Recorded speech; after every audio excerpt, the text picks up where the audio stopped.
Continuamos compartiendo la mañana del 11 junto a ustedes. Como les habíamos anunciado, nos acompaña el maestro Gonzalo Abella, precandidato a la presidencia de la República por Unidad Popular. Bienvenido, Abella. Un gusto que nos acompañe otra vez. Muchas gracias. Una alegría estar acá. Muchas gracias. ¿Va a aceptar de nuevo el desafío de ser precandidato a la presidencia? Sí, eso la Unidad Popular lo lauda en función de encuentros internos que se hacen y ya el octavo encuentro de militantes nacional de la Unidad Popular propuso la fórmula que se va a presentar después, lógicamente, como corresponde a las internas, como fórmula única de la Unidad Popular. Laudar ese tema tempranamente nos despeja el terreno para empezar a trabajar específicamente en el tema programático. Nosotros tenemos un programa, tenemos un método de trabajo también, de no luchar solo por nuestro programa, sino por cosas concretas, por ejemplo en el Parlamento, pero necesitamos que ese programa se profundice y se actualice, porque el país no es el mismo, la gente no es la misma que 5 años atrás, y necesitamos actualizar y dar respuesta a temas nuevos que hace 5 años no estaban presentes. Entonces, ahora nos vamos a dedicar de lleno al tema programático, para lo cual hemos hecho instancias democráticas, donde las ponencias se conocen previamente por toda la gente que se activa en la Unidad Popular, a los efectos de después someterlas a votación en el encuentro de noviembre.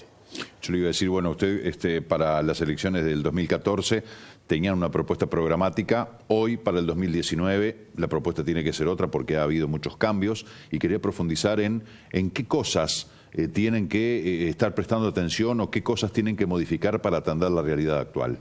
La esencia de nuestra propuesta es la misma, pero el problema es que en el 2014 nosotros vivíamos en un contexto internacional propicio a las exportaciones uruguayas y propicio a una serie de ventajas territoriales que tiene nuestro país que hoy ya no las tiene. Hoy estamos en un momento donde en toda la región soplan turbulencias nuevas, donde las contradicciones entre las grandes potencias se han agudizado y a río revuelto ganancia pescadores. También eso puede ser una ventaja para nosotros, también algunas desventajas. Y necesitamos imperiosamente conocer estos nuevos datos de la realidad. El tema de la crisis casi terminal de la lechería, por ejemplo, no estaba instalada en los mismos términos hace 5 años. El tema del desempleo, el tema de la acentuación de la violencia social, son temas que requieren respuestas. Y las respuestas las tratamos de dar en 2 planos. En un plano de respuestas inmediatas que pueden mitigar los peores impactos de lo que está pasando, y en un plano más estratégico de transformaciones de fondo.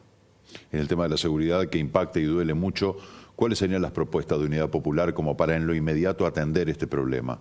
Bueno, en primer lugar, nosotros creemos que para resolver un problema, primero hay que hacer un diagnóstico, no barrer para abajo la alfombra. ¿No está hecho ya? ¿Suficientemente hecho? No. Si nosotros pensamos, yo te doy algunos datos para después operar sobre ellos. Nosotros tenemos una población penitenciaria en este momento de alrededor de 10.000, tuvimos 11.000 presos.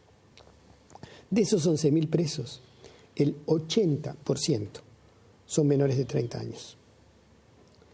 Cuando salen, la reincidencia es del 70%. De la gente que comete delitos contra el almacenero, contra tu familiar, contra un ser querido, el 80% tiene antecedentes. Por día salen de las cárceles entre 15 y 30 personas. Entonces, el tema, lo primero que nosotros planteamos, es que el tema de lo que está pasando en las cárceles no es ajeno a lo que está pasando en las calles. Porque el que te rapiña hoy es el que salió antes de ayer. Entonces, para nosotros es un solo problema, eso en primer lugar. En segundo lugar, existe un Instituto Nacional de Rehabilitación. Del 70% de reincidencia, el Instituto Nacional de Rehabilitación logra bajar la reincidencia al 25%, pero solo puede atender al 10% de los egresados por la falta de apoyo interinstitucional. Entonces nosotros tenemos algunas medidas que son emergentes, urgentes, y otras de más a largo plazo. Por ejemplo, nosotros necesitamos que el seguimiento de la persona privada de libertad que está por salir sea atendida no solo por un equipo interdisciplinario, sino por una estructura interinstitucional. Ahí tiene que actuar el MIDES, ahí tiene que actuar el Ministerio del Interior, personalizando el seguimiento. Ahí tiene que actuar el Ministerio de Trabajo, ahí tiene que trabajar el Ministerio del Interior, de Educación y el Instituto Nacional de Colonización, junto con el Instituto Nacional de Rehabilitación, para dar propuestas de instalación, de reinstalación en la sociedad. Es un trabajo interinstitucional que se puede hacer ya. casi sin gastar un dinero. Y en ese plano también puede jugar un rol muy importante, si se coordina, extensión universitaria de la UDELAR. Muchachos que están trabajando estudiando asistentes sociales, que están estudiando como penalistas, que están estudiando un montón de temas, sociólogos, psicólogos sociales, tienen que trabajar en equipo porque la contención afectiva y la recuperación de la esperanza es fundamental. Por eso nosotros no estamos de acuerdo con quien nos dice, ustedes se ocupan más de los presos que de los que están afuera. No. Ante todo, nuestra prioridad es los que están afuera. Es mi vecino, es mi mamá, si la tengo, son mis nietos. Esa es mi prioridad. El problema es que ambos temas están conexos. Hay cárceles en Uruguay, como la vieja cárcel de Punta de Rieles, que era una cárcel pequeña, donde también la reinserción era mucho mayor. Pero ahora hacen por un proyecto público-privado, por un negocio, una supercárcel que va a ser nuevamente un campo de concentración y una escuela del crimen. Por lo tanto, nosotros creemos que cuando el Partido de la Gente y otros partidos dicen hay que alargar las penas, no están resolviendo nada, porque siempre va a estar saliendo gente por las penas ya cumplidas. Y el tema sigue siendo, lo planteó muy bien, sin decir las causas, Daniel Martínez, el intendente de Montevideo. Dice, no, dice, lo que pasa, dice, mi problema es que hay cada vez más gente en las calles, porque se lava las manos, no puede tener limpieza porque hay cada vez más gente, lo tiene que confesar. Entonces se lo tira el fardo a Almides. Y Marina dice, lo que pasa es que es gente que sale de la cárcel y no tiene dónde ir. Ahí tenés el problema. Me dice una persona de allá del pueblito de Libertad, salen 200 pesos en el bolsillo, camiseta deportiva, chancletas. Doña, ¿para dónde queda Montevideo? ¿Y qué van a hacer en Montevideo? Entonces, está probada la eficiencia del Instituto Nacional de Rehabilitación. Está probada el trabajo que baja la reincidencia cuando vos tenés un soporte afectivo y de horizontes. Las respuestas están. ¿Está probada la eficiencia del INR, dijo? Está probada la eficiencia en un elemento muy claro. Los casos que se hace seguimiento, que son solo el 10% del total, la reincidencia es mucho menor. Eso está probado. Entonces las soluciones las tenemos. Todo el mundo entiende, todos, desde Novick hasta nosotros, para hablar de los dos extremos, que el preso tiene que trabajar y estudiar. Entonces nos dicen confidencialmente policías que están en un establecimiento carcelario grande. Somos 2 en todo el piso. 40 personas jóvenes hacinadas de a 16 en celdas de 4. Nos piden llorando para jugar al fútbol. Ahora, ¿qué hacemos? Nosotros los sacamos. Salen de repente con un corte carcelario. Son 40, nosotros somos 2. Se arma un lío, un viejo ajuste de cuentas. ¿Abro fuego sobre ellos y me gano un sumario? ¿O los dejo matarse? Yo tengo miedo. Yo tengo una familia también. Entonces se me parte el alma, pero que sigan llorando ahí adentro. Yo no los saco. En la vieja cárcel del penal de Punta de Rieles, el pequeño, funcionaba todo muy bien y ahí también el grado de reinserción era mucho mayor. Y ahora le meten una supercárcel por el proyecto público-privado, que es deuda externa, y que nos mata, porque otra vez la concentración, otra vez una escuela del crimen. Pero parecería un contrasentido. Hablamos de la escuela del crimen y de la profesionalización del delito a través de esas cárceles modelo construidas a través de la participación de las PPP famosas. Exacto. Y por otro lado hablamos de el Instituto Nacional de Rehabilitación. Todos dicen, las cárceles uruguayas no rehabilitan, al contrario.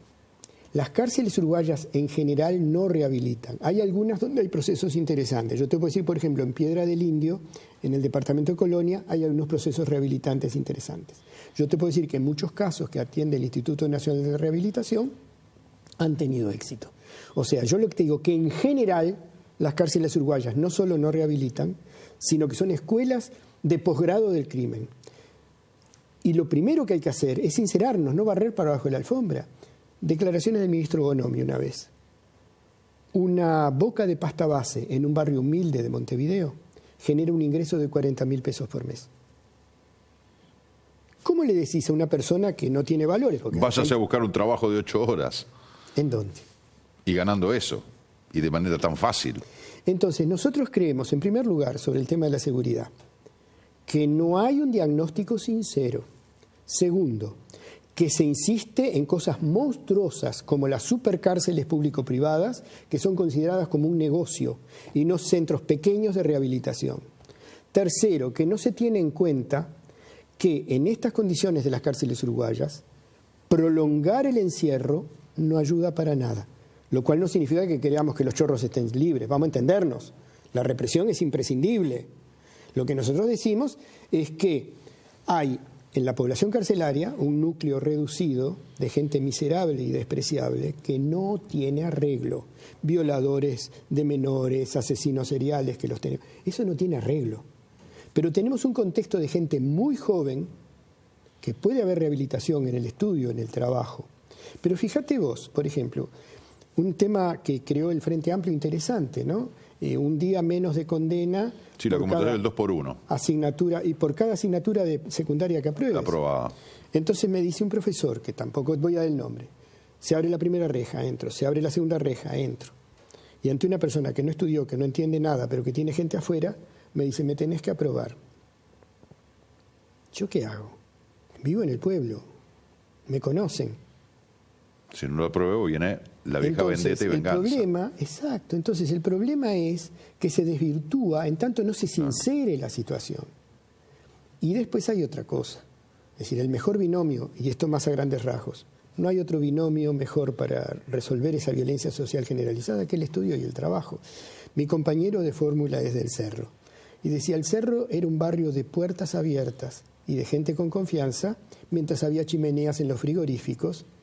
Y lo que garantizaba la seguridad en el Cerro no era el patrullero, era el pito de la fábrica. Destacamentos enormes de obreros que entraban y salían. Entonces nosotros hoy tenemos que entender que un tema de rehabilitación pasa porque el Instituto Nacional de Colonización genere propuestas de emprendimientos colectivos agrarios para los egresados. Le sobra tierra al Instituto Nacional de Colonización si hubiera voluntad política para resolver a todo aquel que quiera ir a la tierra. Y mirá que son muchos más de los presos, de las personas privadas de libertad que uno se imagina, muchos más de las que aceptarían feliz ir a carpir tierra. Ir a carpir tierra con una casita segura y con cierta dignidad de vida, frente a todo lo terrible que le ofrece el desempleo y el malandraje. Habría mucha gente. Digamos, ¿Y por qué no se hace, Abella? Porque uno lo escucha y dice, qué buenas ideas, y de pronto como usted, otros actores políticos del arco político uruguayo tienen buenas ideas, ¿y por qué no las pueden llevar a la práctica? ¿Porque hay una mezquindad en el propio sistema político? En primer lugar, porque este tema que yo planteo es un camino que a veces no es de resultados inmediatos. Pero hace años que venimos hablando de esto. Sí, si claro, lo hubieran puesto en marcha, ya tendríamos resultados. Claro, pero ¿cuál es el problema? A mí me dijo una vez un boliviano una cosa maravillosa, un campesino boliviano. Necesitamos cambiar el tiempo de los políticos por el tiempo de los abuelos. Es decir, el político necesita barrer, si es gobierno, barrer para abajo de la alfombra y generar cierta ilusión de mejora 4 años después. Lo que pase después no es problema de él. El abuelo sí piensa más a largo plazo. Entonces, la política, sobre todo la política neoliberal, ponerse de rodillas ante las empresas extranjeras que practica el Frente Amplio, es una política de inmediatismo. Todas las causas de fondo se soslayan. Y bueno, si hay un problema, se hace una legislación que después no funciona. Ley contra la violencia de género, pero se hace la legislación. Y mientras tanto las cosas siguen igual. Para la tribuna. Para la tribuna, desgraciadamente. Abella, lamentablemente y desgraciadamente se nos ha terminado el tiempo, pero yo voy a pedir un par de líneas nada más de la postura de Unidad Popular respecto al voto de los uruguayos en el exterior, que hablábamos recién con el doctor Fabre, que usted pudo ver la entrevista afuera del estudio. ¿Qué postura tiene Unidad Popular? Ahí hay 2 temas en uno. ¿Sí? En primer lugar, la justicia o no del tema, y otro, la constitucionalidad actual de la medida. La Unidad Popular se pronuncia muy claramente. Nosotros tenemos 500.000 de uruguayos en el interior, del cual muchos de ellos son obreros calificados, de primera línea, profesionales, expertos en energía eólica, expertos en un montón de cosas. Y gente que siente el Uruguay profundamente. Nosotros no podemos, con 3,5 millones de habitantes en un país despoblado, de desentendernos de esa diáspora que la necesitamos. Hay gente desinteresada ahí, sí, adentro también. Eso es el problema filosófico. Desde el punto de vista institucional, aquel plebiscito mal hecho, donde incluso los sectores políticos que dijeron apoyarlo después no ensobraron, etcétera, etcétera, La democracia garantiza que nosotros podamos rectificar una posición cada tantos años. Si no pudiéramos rectificar, tendríamos todavía gobiernos del Partido Colorado. Y por suerte ha habido cambios, renuevos, que son interesantes. ¿Una nueva consulta sería pertinente? Yo creo que sí. Pero fundamentalmente, desde el punto de vista de la Unidad Popular, dos cosas. Primero, consustanciados plenamente con el derecho de la diáspora a expresarse, aunque no pueda viajar. La credencial, entre otras cosas, es un mamarracho. Con la cédula votaríamos mucho más organizados. O sea, primero, pleno derecho a la diáspora a votar, por más que hay gente en la diáspora que sea desinteresada. Segundo, creemos que no es inconstitucional la decisión de que vote la diáspora. Tenemos penalistas que opinan un poco distinto a este doctor, que yo oí con muchísima atención. Incluso el tema de la residencia y de la vecindad está previsto solo para los ciudadanos legales y no para los naturales, que puedan vivir afuera. Claro. Ahí hay una discrepancia. Pero en tercer lugar, estamos dispuestos, aunque sabemos que hoy el voto extranjero no va a favorecer a la Unidad Popular. Casi no nos conocen. Puede favorecer al Frente Amplio. Pero favorezca a quien lo favorezca, para nosotros es una posición de principio. Abella, un placer escucharlo nuevamente y será hasta pronto. Ojalá. Sí, señor, así Gracias. será. Gracias por venir. Señoras y señores, hacemos una nueva pausa en nuestro programa, ya regresamos.